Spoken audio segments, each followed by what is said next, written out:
Halo pemirsa, apa kabar? Senang sekali saya Astia Dika bisa kembali menemani Anda di program talk show yang syarat informasi inspiratif. Apalagi kalau bukan bincang sehati.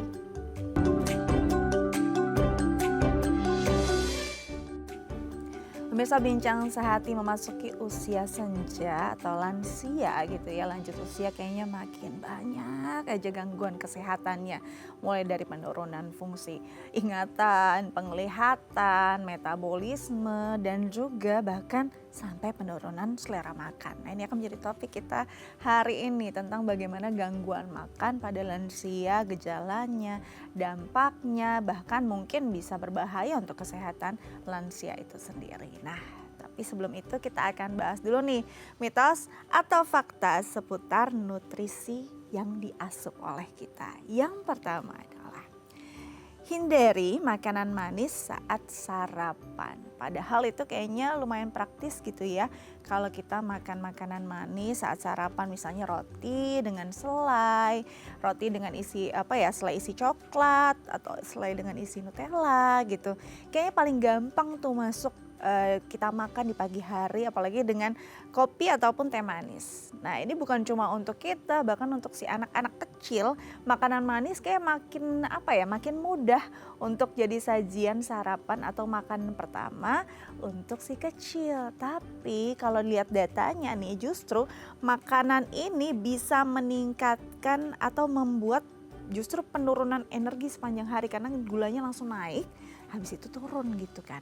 Nah, sebenarnya benar atau enggak sih ini mitos atau fakta? Nanti kita akan tanyakan dan konfirmasi bersama dokter kita hari ini. Oke, selanjutnya adalah pisang bisa menyebabkan sakit perut.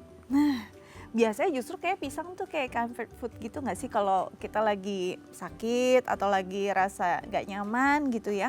Tapi ada yang bilang jangan makan pisang, nanti sakit perut atau mungkin pupnya jadi keras gitu ya, jadi konstipasi. Sebenarnya benar atau enggak? Ada yang bilang justru pisang itu menyimpan serat yang cukup baik gitu untuk kesehatan tubuh kita. Nah, nanti kita akan tanyakan nih bersama dokter kita, ini mitos atau fakta. Oke, selanjutnya kita akan bahas mitos atau fakta berikutnya, yaitu ini dia nih. Bumbu mie instan tidak boleh dimasak. Waduh, padahal itu paling enak kalau bumbu mie instan langsung digodok bareng mie-nya gitu ya. Rasanya kayak bumbunya lebih meresap, lebih lebih sedap. Tapi katanya kalau si bumbu juga dimasak, ini akan melepaskan racun yang lebih berbahaya lagi untuk merusak kesehatan kita, apalagi masuk ke dalam tubuh kita, apalagi yang doyan makan ini tiap hari. Jadi gimana dong, benar atau enggak antara selera makan sama kesehatan, kayak pilihan yang sulit juga gitu ya. Nanti kita akan tanyakan bersama dokter kita hari ini. Selanjutnya adalah penting sekali minum segelas air putih setelah bangun tidur. Nah, ini mungkin ada sebagian orang yang memang sudah terbiasa melakukan ini. Setelah bangun tidur langsung minum segelas air putih. Tapi ada sebagian lain gak bisa. Ini bisa membuat rasa mual itu timbul. Rasanya gak nyaman. Saya mau yang pertama masuk ke dalam tubuh saya itu bukan air putih. Maunya sesuatu yang manis dan hangat gitu kan. Tapi katanya ini baik loh untuk kita, bahkan untuk bisa ada sebagian orang yang lagi diet justru bisa menahan lapar. Nah, sebenarnya apa sih fungsinya minum segelas air putih setelah bangun tidur?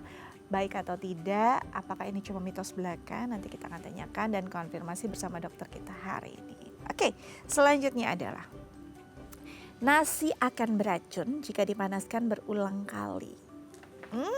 Masa iya sih? Nah, gimana dong kalau nasinya ada di mesin penghangat ya, atau misalkan kita punya, biasanya setiap rumah tangga pasti punya ya mesin penghangat nasi gitu kan. Ditanak di situ, dimasak di situ, dihangatkan di situ. Nah, kalau memang iya, apakah kategori ini yang tidak sehat atau nasi yang sudah dingin dipanaskan lagi berulang kali ini yang masuk dalam kategori tidak sehat? Atau ini cuma mitos aja? Nanti kita akan tanyakan dan konfirmasi bersama dokter kita hari ini. Yang mau tahu jawabannya jangan kemana-mana, tetap bersama kami di Bincang Sehati.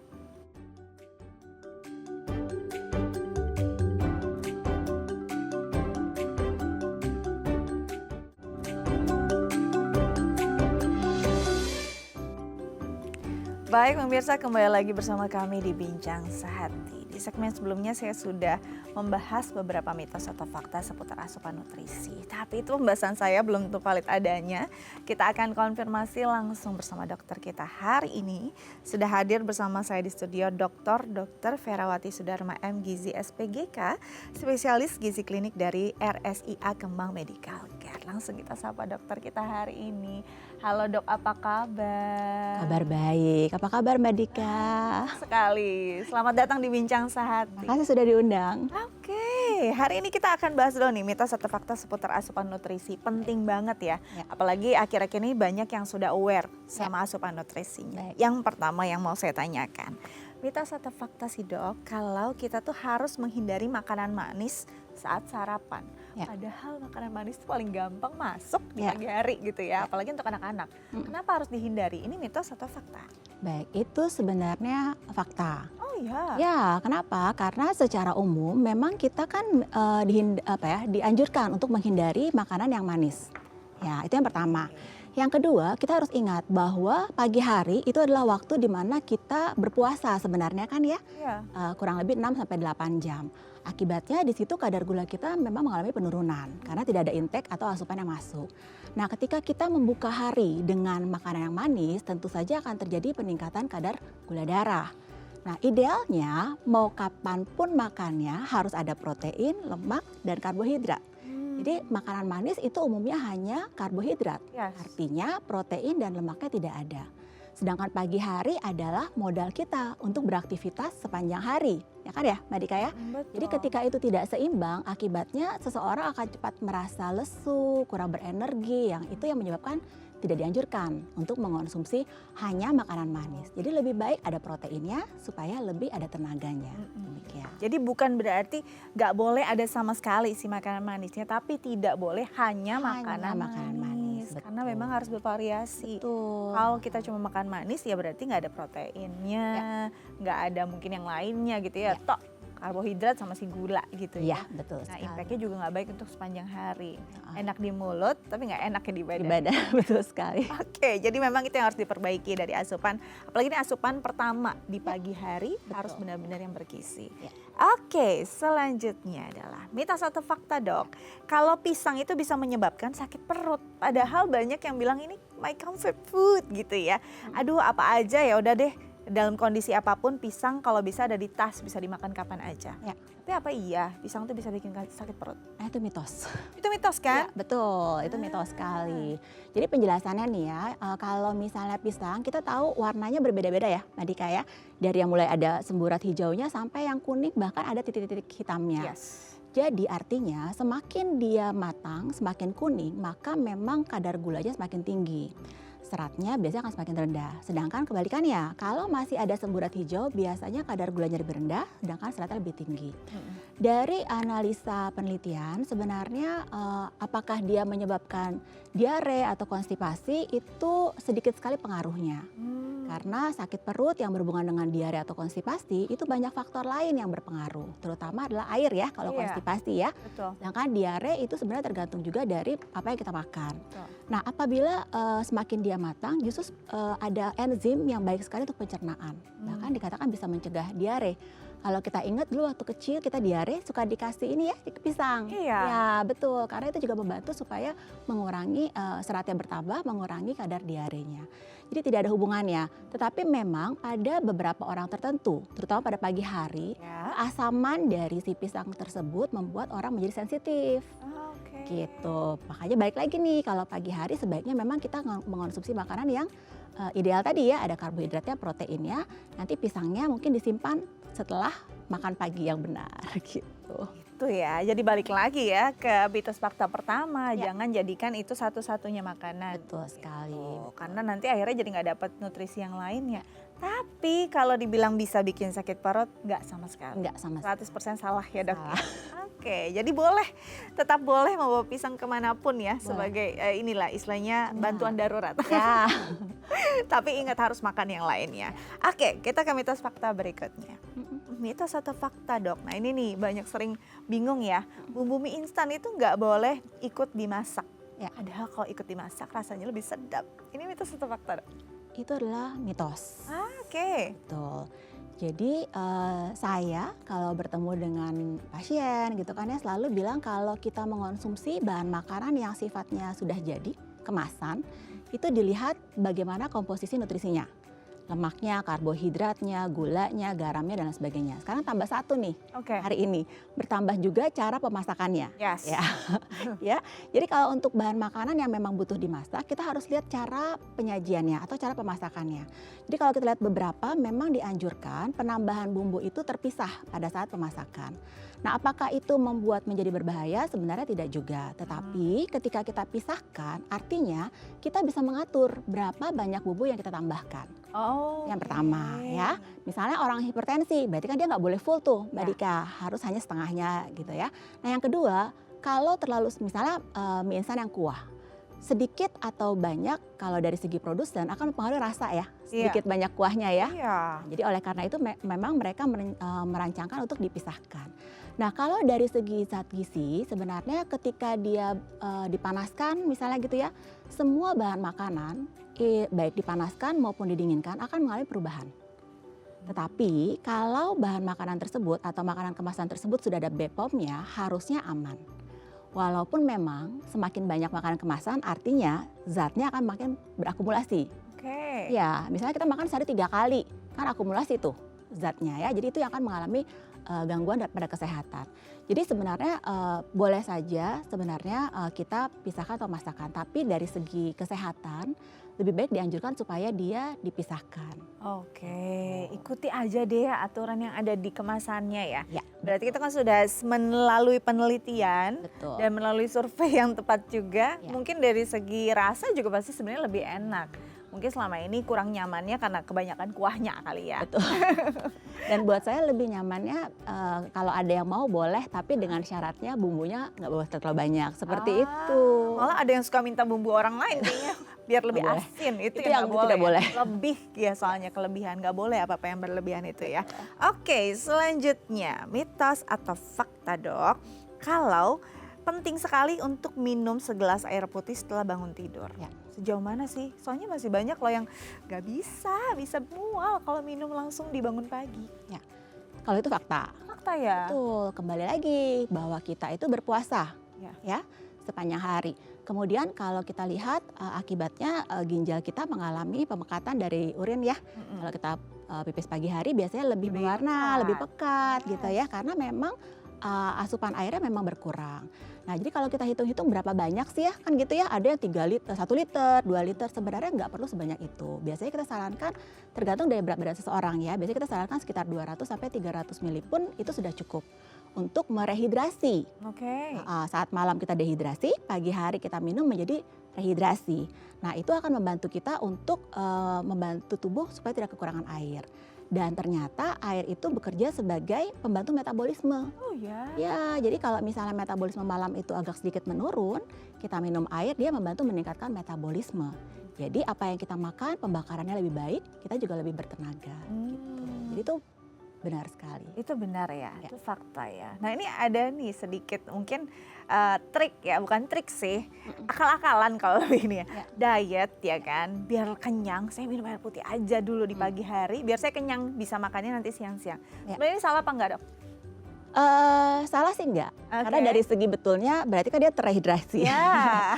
Tapi untuk mengharapkan untuk membantu diet sebenarnya bisa ya bisa tidak, karena ketika kita minum air lambung kita penuh ya kan ya, Oh, kerasa seperti kenyang, tapi air itu sifatnya gampang, jadi Oh, hanya lewat ya. aja Iya, gitu loh. Jadi nggak lama kemudian kita akan lapar lagi. ya, Gitu. harus butuh suges yang luar biasa untuk membuat itu Ya. merasa kenyang. Betul, kecuali misalnya ketika ada nih aturan diet ketika lagi makan kita minum air. Ya. Nah itu sedikit membantu sebenarnya, karena memanipulasi ya. Memanipulasi, Ya, ada betul. distraksinya juga jadinya. Betul.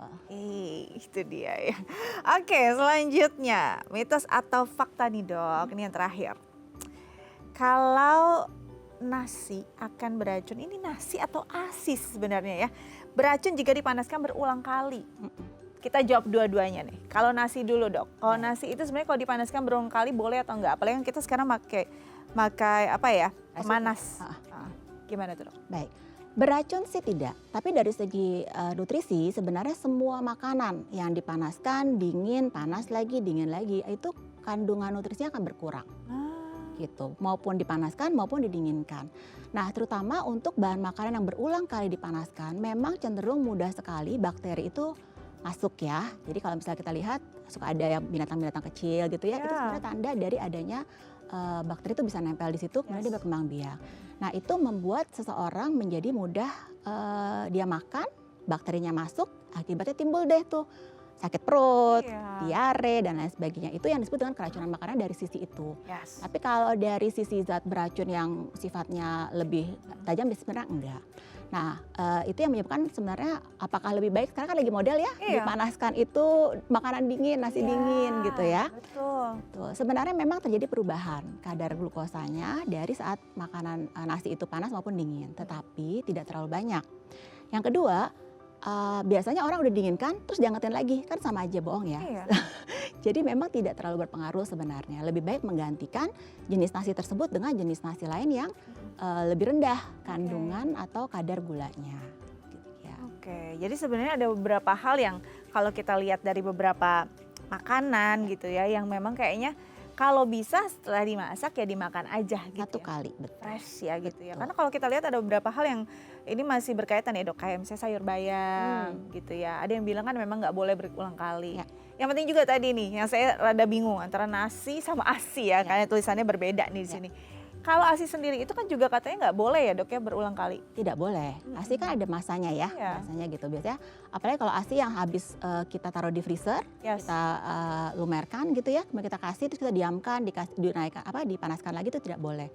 Karena artinya ASI itu adalah bahan makanan yang sangat kaya nutrisi tapi mudah rusak juga. Jangankan ASI, susu formula pun sebenarnya hanya 4 jam ya kita berikan dalam jangka waktu tersebut, setelah itu kita harus buang. Nah, ASI karena tidak ada pengawetnya apalagi akan lebih cepat rusak. Jadi ketika dia masuk tidak ada nutrisinya, ditambah ada intervensi dari kuman menjadikan anaknya kita berikan si kuman Yes. tersebut. Nah, itu yang memang tidak disarankan. Itu dia. Jadi kita mau tua, muda, lansia, bayi, ya Ya. kalau bisa makan makanan yang fresh. Nah, itu yang kita sebut sebagai empty kalori ya, empty Yes. nutrisi. Mm-mm. Masuk sih, Ya, tapi tidak ada nutrisinya. itu dia, sayang gak Betul sih? sekali. Istilahnya nambah bobot badan iya, Ya. tapi nutrisinya nggak ada. Ada, Oke. betul. Sudah terjawab semua. Nanti kita akan lanjut lagi dengan topik utama kita ya dok ya. Baik. Tapi usai jeda, pemirsa jangan kemana-mana. Tetap bersama kami di Bincang Sehati.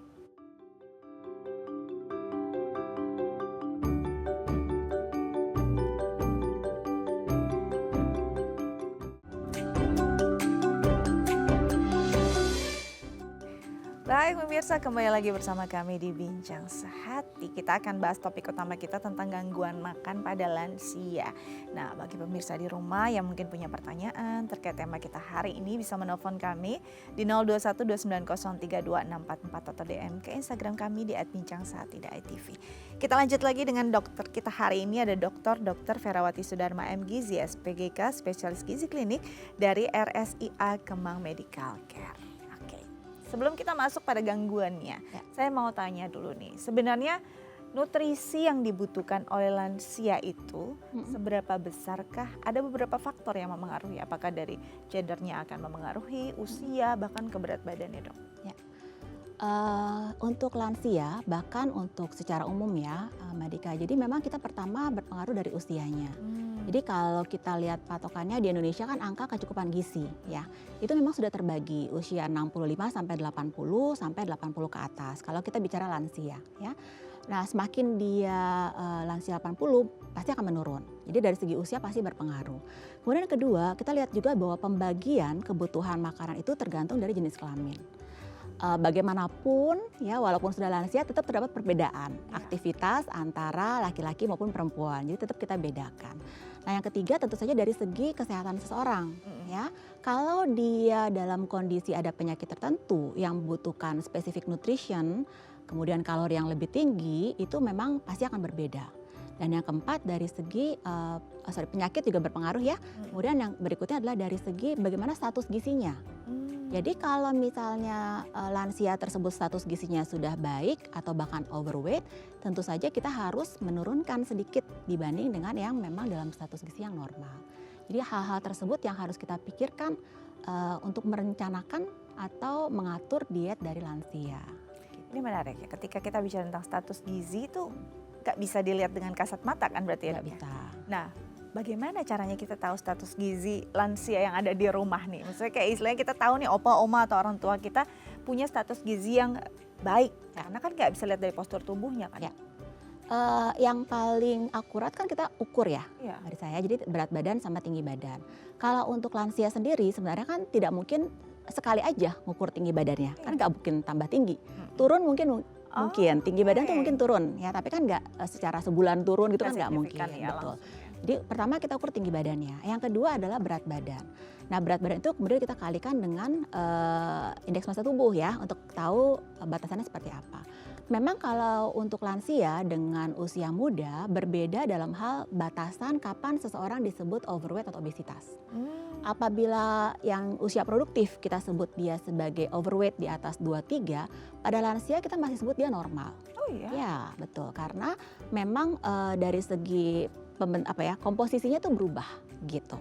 Dan untuk lansia apabila dia kurus, maka tadi ya ada kecenderungan untuk lebih gampang untuk kena penyakit. Nah, kemudian juga kita harus lihat bahwa kalau pada lansia itu ini kurus apa enggak gitu kan ya. Kita lihat dari perubahan berat badannya gitu. Kalau misalnya dia menurun lebih dari 5% atau dalam waktu 6 bulan dia turun lebih dari 10%, maka bisa kita tebak bahwa terjadi perubahan gangguan gizinya. Oh, Ya gitu. Yang paling mudah apa sih? Biasanya dari lingkar celana misalnya gitu kan ya. perutnya ya. Betul, lingkar celana kita lihat kok makin kurang gitu. Bajunya kok tampak sedikit kedodoran misalnya gitu ya. Itu merupakan tanda gampang sebenarnya.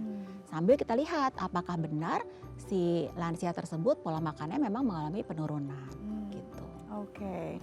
Nah, kalau ke lansia di sini kan ada beberapa lansia yang juga yang masih aktif sama dengan lansia juga yang memang udah di rumah aja. Ya. Akan ada perbedaan nggak? Berbeda pasti. Tadi yang Pasti. saya bilang dalam segi aktivitas fisiknya. Ya. Betul. Semakin dia aktif, dia butuh juga lebih banyak kalori ya. Kemudian kalau dia lebih banyak di rumah, apalagi yang bed rest ya, bedridden, artinya dia di ranjang gitu ya, tidak melakukan sesuatu ya tentu saja akan berbeda. Jadi memang banyak banget faktornya ya Dok ya. Ya. Dan nggak bisa cuma lihat dari ya udah nih kayaknya dia makannya lahap, makannya nggak lahap, bisa jadi yang overweight juga nutrisinya nggak baik gitu karena banyak sekali yang masuk ke dalam tubuhnya gitu ya. Betul. Nah kalau kita lihat kan gangguan-gangguan pada lansia banyak banget ya Dok ya, dari banyak sekali fungsi yang sudah menurun. Ya. Salah satunya si gangguan makan ini. Ya. Mulai kayaknya emoh gitu makan. Makan cepat kenyang, terus kayaknya makan gak berselera gitu. Sebenarnya apa sih yang bisa menyebabkan hal itu terjadi? Ya, jadi seperti yang tadi dibilang, dengan bertambahnya usia sebenarnya sudah terjadi berbagai macam perubahan. Jadi yang berpengaruh nih ya, yang mempengaruhi pola makan lansia menurun itu pertama mulai dari rongga mulut. Yang pertama biasanya saliva tuh berkurang, air liur tuh berkurang. Lebih kering? Iya, lebih kering. Nggak enak ya kalau kita kering gitu kan ya, Kan. walaupun kita minum air tuh nggak bisa menggantikan gitu ya. Itu jadi akan terganggu mulai dari sana. Kedua dari gigi geligi ya. Jadi kok airnya sama kayak anak kecil ya, dilepeh gitu ya. Iya. Betul. Kemudian ketiga adalah dari taste budnya atau perasanya tuh beda. Jadi itu papil-papil dari lidahnya mengalami atrofi atau penurunan jumlahnya sehingga sensitivitasnya berkurang. Itu yang membuat kok rasanya hambar. Nah kita bayangkan sendiri kalau makanannya hambar otomatis nggak enak. Iya. Akibatnya lansianya tidak mau makan. Yang kedua kita turun nih ke dalam lambung. Ternyata di lambung itu terjadi gangguan terutama faktor hormonal yang membuat lambung itu pengosongan lambungnya menjadi lebih lambat. Akibatnya kayak penuh terus Mbak gitu ya. Kalau dia merasa penuh terus otomatis masih penuh kok belum Nggak mau makan, Nah ya itu kan? dia ya kan. Nah kemudian yang faktor berikutnya dari segi hormonal. Hormonal itu ada hormon yang berpengaruh sehingga menyebabkan orang lansia tersebut tidak ada nafsu makan dari segi hormonal. Kemudian juga ada faktor lagi di mana kalau kita tahu empedu gitu ya, itu juga terganggu fungsi enzimnya sehingga faktor-faktor penyerapannya akan menjadi berkurang. Dan yang paling penting sebenarnya ada juga faktor dari penurunan massa dari kontraksinya sehingga yang membuat lansia tersebut menjadi lebih cepat kenyangnya lebih lama. Itu yang mungkin berpengaruh terhadap nafsu makan si lansia tersebut. Terus jangan lupa kalau dia kesepian, tidak ada yang menyiapkan makanan, ya kan ya. Biasanya udah males ya untuk menyiapkan gitu ya. Disediakan aja males, apalagi harus menyediakan sendiri. Mm-mm. Faktor ekonomi karena sekarang mungkin sudah pensiun atau tidak bekerja, faktor stres misalnya. Jadi memang dari segi anatomi tubuh juga ada, dari segi psikologis juga berpengaruh. Gitu. Itu yang menyebabkan terjadi gangguan. Jadi memang benar-benar ya Komprehensif. kompleks. Betul, kompleks. Sampai benar-benar ke masalah psikis tuh ya. Betul. Ya just cuma ditemenin makan aja tuh bisa membantu dia berselera makan. Betul. Nah, kalau bicara tentang selera makan kan memang berkaitan dengan rasa ya. Ya. Apalagi tadi kan alat kecapnya udah nggak sebaik itu gitu. Betul. Tapi kan kadang-kadang udah banyak emang perasa yang harus dikurangi dari makanannya Betul. lansia, garamnya lah, gulanya lah. Ada nggak sih hal-hal yang mungkin bisa dilakukan untuk bisa membantu selera makan lansia, Dok? Ya, sebenarnya penambahan rasa tersebut kita bisa ambil dari bahan makanan alami ya. Bubu-bubuan masak kan sebenarnya memberikan rasa ya. Oke. Gula garam sendiri sebenarnya dengan takaran yang tepat, dari kalau kita masak penambahan gula garam itu sebenarnya nggak terlalu bermasalah. Dari segi asupan, walaupun kita lihat bahwa ada rekomendasi nggak boleh banyak garam, nggak boleh banyak gula gitu kan ya. Itu sebenarnya bisa kita siasati. Misalnya gini, garam itu sebenarnya kita bisa tambahkan terakhir ketika kita sudah selesai masak. Karena yang namanya semua bahan makanan, sayur, protein itu mengeluarkan natrium Yes. ketika dia dimasak, terutama yang berkuah. Jadi kita taste dulu, oh udah ada rasanya, baru kita cimit dari si garam tersebut. Jangan ditambahkan di tengah-tengah. Ya kan, jadi kita coba dulu, oh baru ditambahkan. Nah itu kita bisa takar tuh. Nah untuk gula juga sama, penambahan gula pengganti penyedap. Sedangkan penyedap kan gula dan garam, Iya. ya kan? Iya. Nah kalau kita pakai gula hanya sebagai itu sebenarnya nggak berpengaruh banyak, Mbak. Yang berpengaruh itu kalau makanan manis, minuman manis. Maka itu yang menyebabkan added sugarnya menjadi meningkat, penambahan gulanya yang bermasalah. Tuh yang kedua tadi ya penambahan pakai bahan-bahan yang pakai bumbu masak gitu ya. Nah yang ketiga juga kita bisa berikan rasa manis dari buah-buahan. Itu juga bisa tuh. Jadi ketika dia makan kurang enak nih misalnya, nah minumannya kita bisa ganti misalnya dengan air jeruk pers yang manis gitu. Selain menambah asupan dari vitamin C, membantu penyerapan zat besi, taste-nya juga lebih better dengan adanya minuman manis walaupun dari yang sifatnya alami gitu. Jadi sebenarnya banyak ya yang bisa diakali, paling tidak dari segi rasa dulu deh untuk menggugah rasa makan atau selera makan dari para lansia agar tetap mau makan, minimal mau makan dulu. Oke, nanti kita lanjut lagi, Dok, tapi usai jeda ya. Baik. Pemirsa jangan kemana-mana, tetap bersama kami di Bincang Saat ini.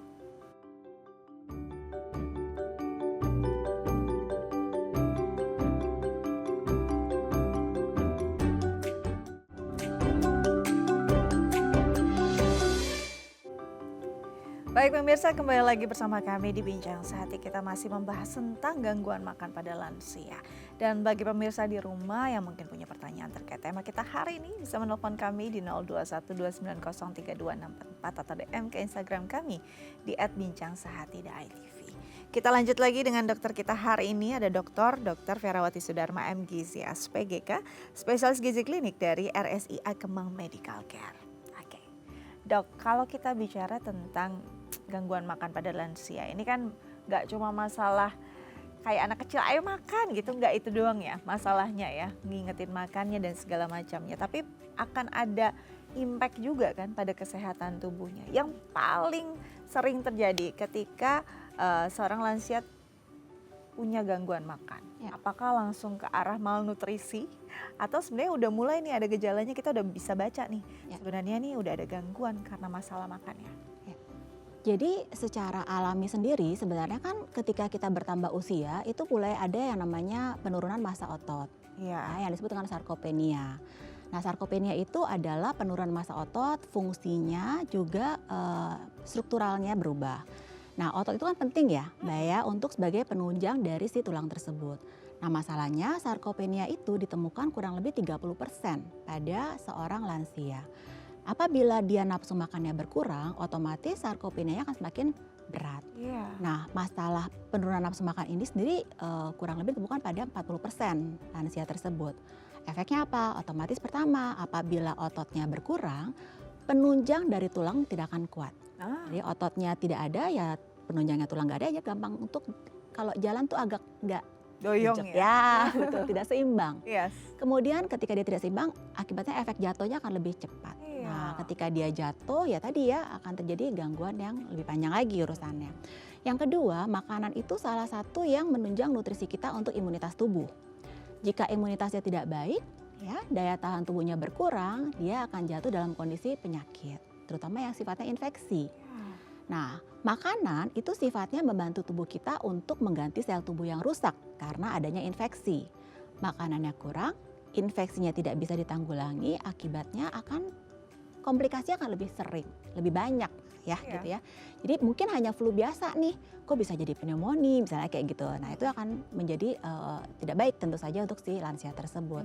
Nah, ada juga yang menyebabkan ketika orang nafsu makannya berkurang, tubuh kita akan mempertahankan diri ya, mekanisme kompensasi. Dia akan menurunkan nafsu makannya lebih jauh lagi. Akibatnya ya semakin jelek tuh nafsu makannya, anoreksianya tadi gitu. Nah, ini yang tentu saja akan terus berlanjut ya jadi malnutrisi. Nah, gitu. Nah, ini harus ditanggulangi secepatnya. Jadi sebenarnya kita sudah bisa istilahnya memprediksi dari awal ya. Kita harus bisa aware ya. Ini tanda-tandanya sebenarnya udah ada masalah nih pada kesehatannya ya. Saya jadi ingat nih Mbak Dika, tadi Mbak Dika bilang seperti anak kecil. Masalahnya ini adalah orang tua kita ya. Iya. Justru pendekatannya jauh berbeda ketika kita melihat anak kita yang tidak bisa Betul. makan. Betul. Itu menjadi challenge sendiri bagaimana pendekatannya karena mereka sudah punya willingness sendiri ya. Beda dengan anak. Nah, itu pendekatan tersebut yang harus kita cari gitu, gimana pendekatan yang baik sehingga orang tua kita pun tidak menjadi marah, tersinggung gitu ya, supaya kita bisa lebih enak memberikan makanannya. Gitu. Jadi kadang-kadang tuh memang kita nggak bisa cuma mengarahkan makan aja gitu ya. Apalagi masuknya belum tentu ditelan soalnya. Betul. Banyak juga lansia yang udah dikunyah-kunyah habis itu dibuang. Ya kan cuma diambil sarinya. Nah, ini nutrisinya nggak dapat nggak sih, Dok? Nggak dapat, tentu saja, tentu akan berkurang. Dan itu harus diperhatikan bagaimana kita teksturnya juga berpengaruh sebenarnya pemberian makan itu. Kalau misalnya kita lihat gangguan gigi geligi ya kita mungkin perlu memberikan pembuatan gigi palsu gitu ya supaya itu juga membantu banget tuh ya kan, tentu saja karena kalau ada yang istilahnya bolong gitu ya maka tidak bisa mengunyah dengan baik. Nah, mengunyah itu adalah salah satu proses sebenarnya pencernaan dari makanan kita gitu. Jadi emang itu dia, nggak segampang ngasih makan. Ya anak yang GTM juga susah sih. Susah sih, tapi masih bisa kita bujuk gitu ya. Tapi kalau orang tua pengalaman hidupnya udah jauh lebih dari kita gitu kan. Mau dibujuk kayak apa juga, aduh aku tahu kamu gitu kalau kata ibunya ya. Itulah yang menyebabkan lansia, anak-anak termasuk dalam golongan usia rentan. Yes. Ya. Rentan secara fisik, psikisnya juga ya. Betul. Jadi kita yang produktif nih harus lebih prima, harus lebih baik lagi. Betul. Oke, Dok, kalau kita bicara berarti nanti arahnya bisa kalau tadi masa otot berkurang, bisa gampang jatuh. Ini bukan nutrisi pada otot aja kan, ke tulang juga. Osteoporosisnya juga akan lebih rentan dong, lebih potensial terjadi. Betul sekali. Oleh karena itu sebenarnya protein berpengaruh untuk tulang. Yang kita tahu tentu saja banyak kalsium, ya kan ya. Kalsium perlu apa lagi? Vitamin D. Kalsium adalah untuk masa tulangnya. Vitamin D membantu supaya kalsiumnya masuk ke dalam sel tulangnya. Jadi itu semua berpengaruh. Belum lagi ada yang magnesium. Ya, jadi memang kalau ditanya apa sih yang penting? Ya sebenarnya semua penting. Tapi memang kalau kita lihat dari angka kecukupan gizi, kalau dibandingkan dengan usia produktif, yang lebih tinggi dibutuhkan oleh lansia salah satunya kalsium, vitamin D, zinc, magnesium. Ini boro-boro lansia kita yang produktif aja banyak defisiensi sih vitamin D-nya ya. Tapi penting juga nih Mbak Dika, aku jadi ingat. Jadi ketika kita kasih makanan yang bagus terkait dengan si kropos tadi, kita juga harus mengajak berolahraga. Iya, betul banget. Jadi kalau hanya memberikan makanan suplemen deh paling gampang gitu ya, tapi kita tidak bantu dengan olahraga sebenarnya tidak terlalu optimal. Tetap harus ada light exercise ya namanya ya, yang gampang jalan gitu ya. Semakin lutut nggak dipakai, semakin susah jalannya makin cepat. Gitu. Jadi harus memang kayak kaku lah ya. Ya benar, harus dilatih. Gitu. Itu dia. Jadi percuma diberi asupan tapi kalau nggak dibuat gerak mesinnya tuh nggak panas gitu Betul loh ya. sekali. Oke, sebelum kita lanjut Dok ada pertanyaan dari pemirsa Baik. DM Instagram kita. Saya bacakan ya Dok Ya. ya. Selamat pagi Dok, ibu saya 71 tahun. Sudah 3 bulan terakhir ini ibu saya susah makan nasi dan cuma mau makan buah-buahan. Ya. Apa ini boleh Dok? Lalu apa ada kemungkinan ibu saya kekurangan karbohidrat? Dan apakah ada makanan pengganti yang bisa mencukupi kebutuhan karbohidrat ibu saya? Terima kasih dokter. Baik, ini dari Mbak Fani ya, dari @Fani yang DM Instagram kita untuk menanyakan perihal ibu yang 71 tahun nggak Ya. suka makan nasi. Nah ini gimana nih? Ya, sebenarnya buah juga karbohidrat. Oke. Ya, perbedaannya adalah masing-masing punya plus minusnya. Kalau buah itu seratnya ada, kelebihannya karbohidratnya ada, terus dia ada rasa segarnya. Tadi kembali lagi ke yang awal. Jadi dia taste budnya lebih enak, lebih seger ya kalau dia makannya buah. Sedangkan kalau nasi kelebihannya adalah dia ada proteinnya lebih banyak. Oke. Jadi kalau misalnya kita bayangkan 100 gram nasi itu proteinnya 4 gram. Sedangkan kalau buah proteinnya ya 0, something sampai 1 lah maksimal seperti itu. Jadi proteinnya kurang tuh Mbak gitu. Nah kalau ditanya bagaimana menggantikannya, dari segi bahan makanan penukar, nasi itu bisa diganti dengan misalnya jagung. Kemudian bisa juga dengan kentang, ya bisa dengan mie gitu. Jadi kalau misalnya nasinya nggak mau, tapi masih mau yang bahan makanan lain, itu sebenarnya masih boleh gitu. Nah berikutnya juga kita bisa yang paling gampang nih sebenarnya susu sebagai tambahan. Oke. Tapi bukan susu kental manis ya. Jadi susu yang Beda itu ya, beda bentuknya ya, itu Dok, kita ya? tidak sebut sebagai susu Ya. ya. Nah susunya bisa mulai dari susu yang biasa, yang UHT gitu ya, atau susu-susu yang memang dari segi komposisinya lebih optimal. Karena kalau susu yang beredar biasa gitu ya, susu cair biasa misalnya dalam 200 gram itu proteinnya hanya 7, sedangkan kalau yang susu itu bisa sampai 10 seperti itu. Jadi itu karena pada si ibunya kayaknya kurangnya justru protein nih, Iya, bukannya si karbohidratnya. Karena tadi buah itu cuma 1 gram per betul. 100 gram, bahkan 200 gram. Jadi proteinnya yang harus diperhatikan. Nah ini masalah mau makan nasi ini tiba-tiba kan jadi aduh males ngunyahnya lah ya, masalah giginya juga repot gitu kan. Terus kayaknya rasanya termual makan nasi gitu. Nah ada yang akhirnya menggantinya bukan dari sumber karbohidrat yang dokter sebutkan tadi, tapi diganti dengan roti gitu kan. Nah roti ini kan juga ada banyak gulanya dan segala macam. Betul. Boleh nggak sih diganti dengan roti? Dan roti seperti apa yang masih boleh jadi pengganti? Sebenarnya kalau kondisinya tidak ada yang khusus spesifik penyakit, boleh sih boleh. Tapi kembali lagi berapa sering dan berapa banyak yang kita perhatikan. Berapa banyaknya ini ya? Betul, karena perbedaannya kalau roti itu dia ditambahkan natrium, pengembang ya. Pengembang dari roti tersebut, itu kan juga untuk orang hipertensi nggak terlalu bagus. Iya. Kemudian belum tambahan pengawet juga. Betul. Terus kemudian ada juga tambahan dari kadar gulanya juga lebih tinggi, Yes. lemaknya lebih tinggi gitu. Jadi itu yang membuat kalau nasi kan ya nasi aja gitu ya. Nah itu mungkin akan berbeda. Jadi belum lagi kalau roti ditambahkan selai, gula lagi tuh. Kan nggak mungkin single gitu aja ya, Ya, kan ada isiannya. betul. Kecuali misalnya sekali-sekali terus sifatnya rotinya kita bikin sandwich gitu ya. Ya. Kita kasih telur, itu masih boleh. Tapi kalau misalnya penggantinya dalam bentuk selai, kita tidak sarankan sih terus-menerusan gitu. Terus menerus ya, apalagi skip makan siangnya, maunya roti pakai selai aja. Tidak disarankan. Justru itu nggak ada ya kecukupan nutrisinya. Ini disayangkan ya, apalagi untuk orang-orang yang sudah lansia, sudah banyak penurunan. Yang produktif aja kalau bisa jangan gitu ya dok ya. Itu juga nggak akan baik. Nah dok, kalau kita bicara tentang gangguan makan pada lansia ini, sebenarnya apakah cuma karena mau makan aja? Atau lansia yang kan juga banyak ya, yang maunya makan terus sampai obes. Betul, Apakah itu masuk ke gangguan juga? masuk. Jadi ada yang namanya malnutrisi, itu sebenarnya malnutrisi itu kan buruk ya, baik kelebihan maupun kekurangan. Memang secara general kalau kita lihat rata-rata itu umumnya mengalami penurunan berat badan secara umum ya kalau kita bicara secara umum. Tapi ada beberapa kasus justru dia mengalami peningkatan berat badan. Umumnya peningkatan berat badan itu terjadi ketika usianya 50 sampai 60-65 tahun. Setelah itu dia akan mengalami penurunan berat badan. Oke. Nah tapi memang kalau kita bayangkan nih misalnya dia usianya 60, beratnya misalnya 90. Sebenarnya dia turun sih ketika dia mencapai 65-70 menjadi 85-80 gitu. Tetap obes tapi tetap mengalami penurunan. Nah kalau orang tersebut usianya bertambah di awalnya berat badannya normal ya semakin masuk ke dalam underweight tadi gitu. Jadi dua-duanya memang berpengaruh. Oleh karena itu kita mengarahkannya pada jalur yang normal aja, indeks massa tubuh yang normal yang kita arahkan. Gitu. Jadi bukan berarti orang tua kita gampang banget dikasih makanan apa aja dilahap, itu bukan masuk dalam kategori yang ada masalah gitu. Iya. Enggak juga, itu juga harus diperhatikan. Justru bisa ada penyakit-penyakit lain juga yang menghantui ya dok ya. Nah penambahannya juga harus kita lihat butuh atau tidak butuh ya. Ya, Kalau misalnya tidak butuh ya jangan dikasih. iya. Karena kan lansia sebenarnya aksesnya tuh sudah terbatas ya. Nggak mungkin jalan-jalan sendiri cari makan atau menyediakan. Kita yang menyediakan masakan. Betul sekali. Oke, nanti kita lanjut lagi. Tinggal satu segmen, tapi usai jeda ya dok ya. Baik. Pemirsa jangan kemana-mana. Tetap bersama kami di Bincang Sehati.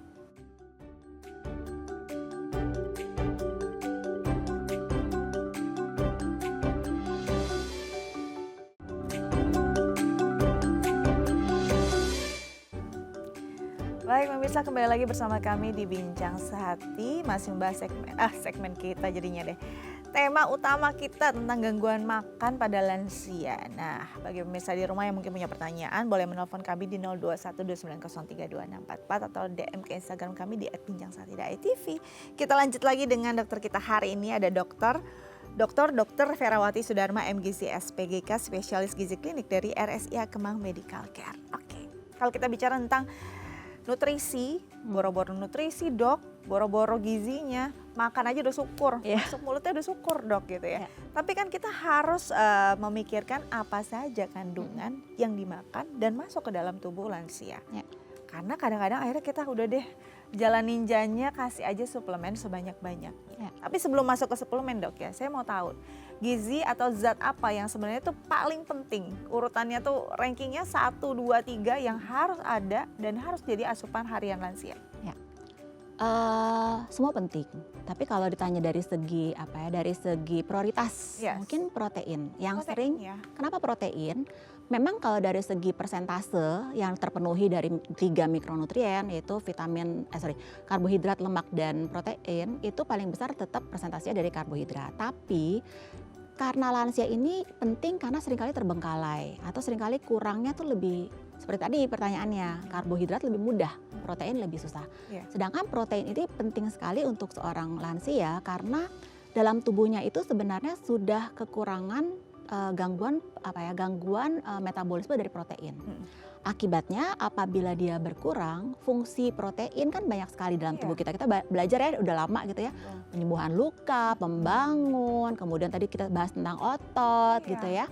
Daya tahan tubuh itu menjadi berkurang sekali. Nah itu makanya protein itu sangat dianjurkan sekali. Dan jumlahnya kalau dibandingkan dengan kita yang masih produktif sebenarnya lebih tinggi per kilogram berat badan. Misalnya nih, kalau kita nih usia produktif 0,8 sampai 1 gram per kilogram berat badan. Lansia itu 1 sampai 1,2. Lebih besar gram per kilogram berat badan. Mengapa? Karena tadi kebutuhannya itu sangat penting sekali. Pergantian selnya juga harus lebih banyak pada si seorang lansia tersebut dan harus terpenuhi. Nah, masalahnya sering terjadi gap antara kebutuhan dengan yang actually makan. Yang masuk ya. Kita harus feeling the gapnya itu gimana tuh caranya gitu Mbak Dika. Baik banget sih, harusnya memang berkonsultasi agar kita tahu juga ya kondisi si lansia kita seperti apa agar asupan juga tepat gitu. Kadang-kadang kita cuma takar-takar sendiri belum tentu tepat juga ya. Nah dok, kalau bicara tadi ke suplemen, ini kan kadang-kadang udah deh susah nih nggak bisa makan apapun daripada kurang gizi, beliin aja vitamin yang banyak kan tinggal lep gitu kan ya. Sebenarnya apakah ini berpengaruh baik juga mengingat metabolismenya lansia juga udah sangat banyak penurunan? Enggak juga ya. Kembali nomor 1 itu adalah ketercukupan dari bahan makanan sumber. Misalnya gini Mbak Dika, kalau misalnya kita kasih dia omega 3 deh, misalnya gitu ya. Omega 3 aja nih supaya dia ada sumber yang baik dalam tubuhnya. Tapi kalau ketika dia makannya bagus, sumber ikan-ikannya bagus, biji-bijinya oke, sebenarnya nggak perlu. Ketika dia makan ikan, selain dapat omega 3 dia dapat proteinnya juga. Ketika dia makan biji-bijian, selain dia dapat omega 3, dia dapat protein, dapat serat juga.